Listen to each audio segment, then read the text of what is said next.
Welcome back to the Versatile PC channel.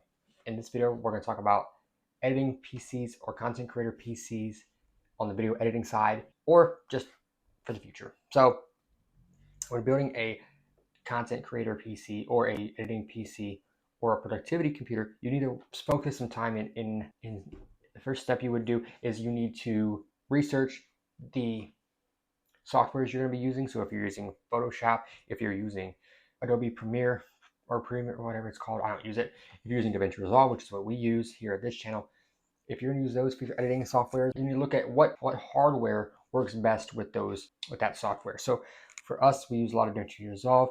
So when it comes to our GPU in our editing PC, VRAM is very important to us. Now, for most editing softwares, I believe VRAM is the most important thing. So we prioritize using the highest amount of VRAM we could possibly get that at the price point which we could afford. So first off, research your software. Second, set your budget. What's your budget you're willing to spend on either just a creator PC, or if you're trying to do gaming and creating on your PC, you need to figure out what your budget is. What are you comfortable with? Our budget for our gaming PC or for editing PC this time was around like $1,000 ish. Obviously, I blew through that budget a little bit, but I'll tell you why in a second, because we had a lot of the parts laying around for months. That's kind of why we were able to blow through our budget. We didn't really feel the impact of it. But I'll talk about our specs of our new editing PC, our old editing PC, and kind of the differences we've learned when it comes to what makes a good creator PC and how ours can even be better than it currently is. So first off, let's talk about our old one. Our old one was a 3900X, a Ryzen 9 3900X, and a NVIDIA GeForce 3070, our previous. So I need to upgrade from this to our new one. So our new one is a Ryzen 9 9900X, which we should have got a 9950X. We had the 9900. We had that on our shelf back here. That's why we used it. I didn't have a use case for it, so I had one, so I just used it. And for our graphics card, we went the 4070 Ti Super with the 16 gigabytes. That one, obviously in our $1,000 budget, that doesn't fit, but I had one on the shelf from a previous budget build that I did when I bought a used PC off of Facebook Marketplace. I got that super cheap, and I switched out the graphics card for a little bit cheaper one to sell it at a cheaper price. So that's why I just kept the 4070 Ti separate. And I was like, oh, I need to build a new editing PC. This is perfect. 16 gigabytes of VRAM, perfect for what we need it for.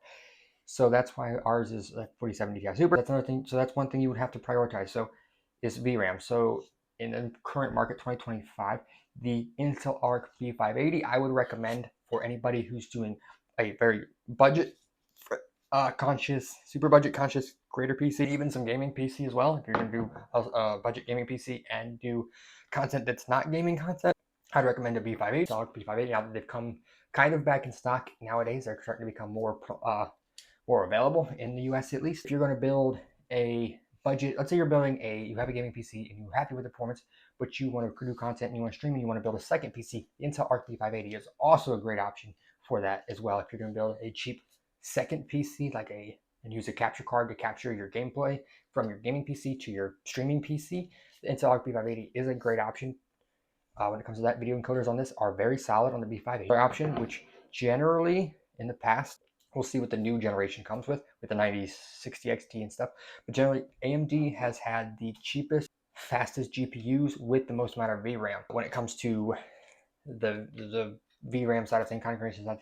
Now, other problems they've had though is their video encoders. Hopefully, with the 9060 XT and the 9070 XT, hopefully most of those are solved. It does seem like a lot of those who have tried to use AMD now for video encoding, it does seem like they've improved a lot of those features. And then let's talk about NVIDIA. A lot of the software does play better with NVIDIA, especially with their studio drivers. A lot of the softwares do play better with this, with the NVIDIA cards. However, with 50 series being as bad as it has been with their other driver, I'm not quite sure 50 series is the way to go. I'm not sure.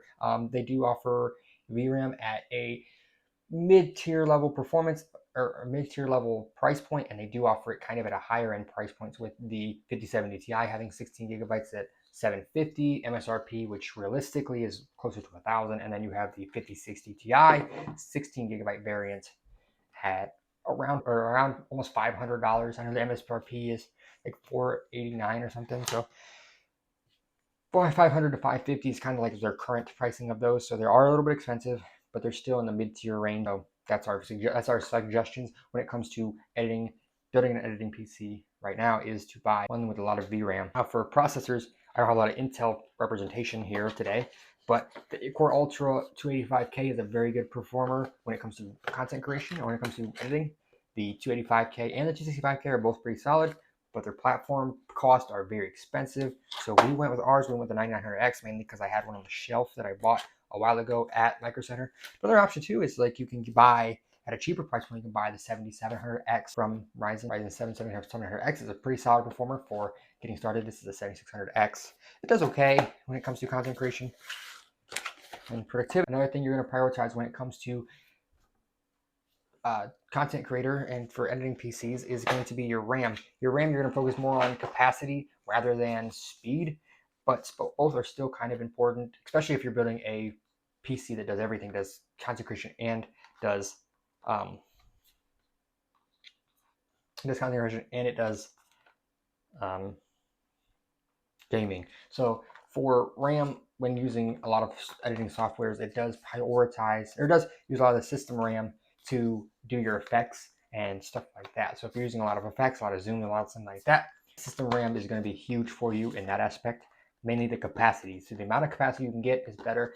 In the modern era, the current pricing points of the current market of RAM right now, DDR5 especially, 64 gigabytes is still within the affordability range, I believe. Personally, 128 and more, 264, I think is the max it gets to now. Those are very expensive. I will be honest, those are very expensive. So our editing PC, we went with cost us $200 US for this FlareX kit. I know it's empty, but this was 64 gigabytes of CL30. Yeah, CL30 6000 megahertz, which is way faster than you need. So we could have went a little bit cheaper kit, but I went ahead and went with the fastest we could get because it was a little bit more to get the faster kit than it was to get just 64 gigabytes of the slower kit. That's why I went with that. When it comes to your motherboard, motherboards are very important as well when it comes to content creation. I learned this the hard way because I built somebody a budget content creator PC. I ended up buying them another motherboard more as a gift than it was part of the profits of it, because I realized how important rear I/O is when it comes to content creator PC. Two things, especially when you're streaming, because you have your cameras, you have your microphones, you have your keyboards, your mice, whatever you have, you need to have fast enough ports that they're not going to disconnect, and it's going to allow full performance out of those devices. So for this PC, our old one, we have 6 USB ports, and we found a lot of limitations when it comes to having our mouse and keyboard plugged in, which takes away 2 of them. So now you have 4 more. We have our capture cards, so that's 3 total taken up. Plus we have miscellaneous other stuff we have to plug in, different drives, we have external service drives. We easily used up our USB ports. So that's why we needed to, our new motherboard is this one in our new editing rig. It currently has, I think, 11 or 12 USB ports total. Some fast ones, some 2.0s, a couple 3.0s, 3.1, stuff like that. So that was why we went with this for our content. If you're building a PC that does both content creation and gaming, I would recommend the Gigabyte Aorus Elite.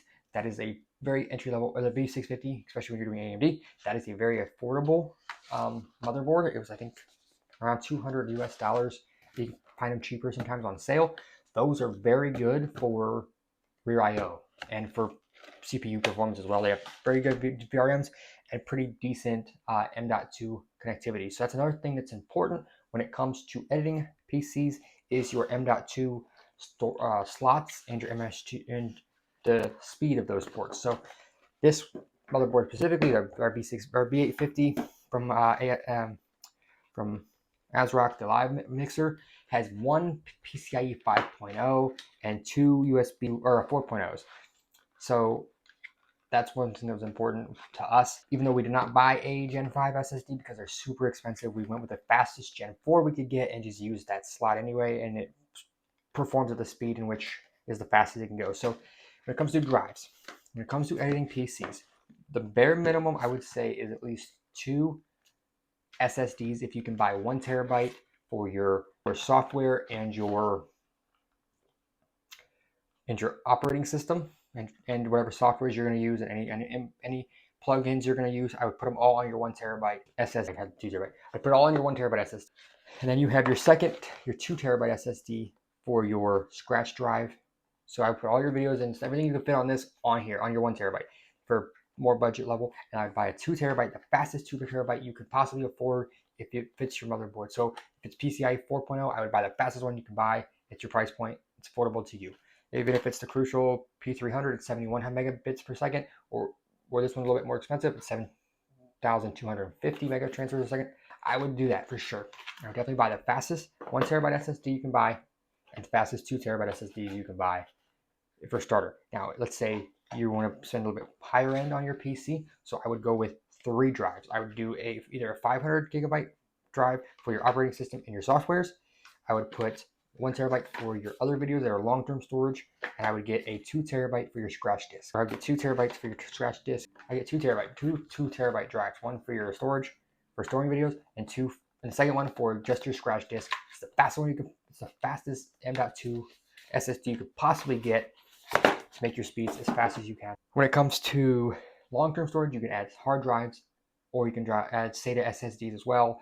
But hard drives generally are better. Spinning disk, things of that nature, are better. Or if you're going to get to the higher level of content creation, I would start to work with a server and maybe work with proxies. But for most starter content creators, even people who have been doing it for a long time, have quite a bit of subscribers, they also still use local storage and local editing just to keep their editing timeline easy, simple, and not have to worry about different resolutions and things of that nature. So that's where I would start with. And for your cases are kind of important, especially if you're going to use hard drive.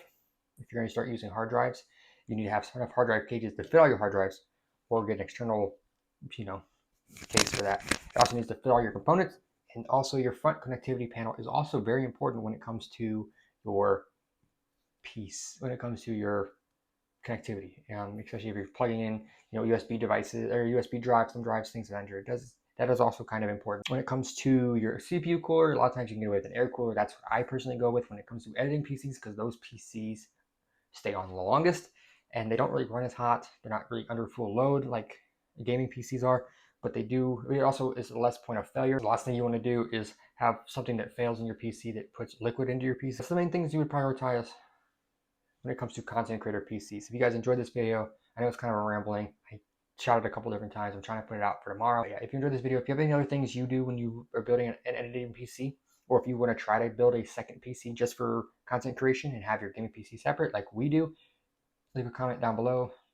If you want to see more content like this, just make sure to like, or make sure to subscribe. If you like this video, leave a thumbs up. Check out some of our other videos we've done. Recently we did some more GPU comparison videos, which we're going to do a lot more of those. Those seem to be a pretty good hit on the channel, so we're going to start doing a lot more of those. And we're going to do more build videos as well. We have a lot more builds to get done. We have a mini ITX build we need to get done, and I have some other graphics card videos I want to do. Stay tuned for that. And as always,